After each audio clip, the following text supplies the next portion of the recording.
محمد نبي ساحل تاسې ګورئ چې د خپل زوی ته بالینګ کوي او روښان پرې هلیکوپټر شاټ وایي. د دې ترڅنګ دلته ماکسویل ولاړ دی او روښان د ماکسویل په شتون کې ریورس سویپ شاټ وایي. په کوم شاټ کې چې ماکسویل ځانګړی شهرت لري او ماکسویل باید وایي چې په سږ کال آی پي ایل کې کومه خاصه کارکردګي نه ده ښودلې.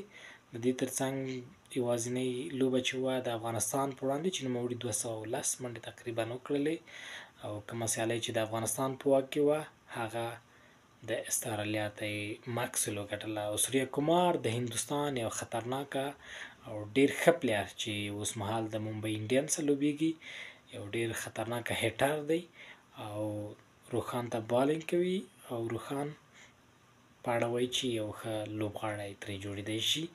نو باید وایي چې روښان د دې وخت نه ښه زده کړه کوي، په داسې میدانونو کې داسې لوبغاړو په وړاندې لوبیږي، نو یو ښه راتلونکی لري. محمد نبي ساحل یو هیرو دی، نو زامن به یې هم د ده په څېر خطرناکه وي.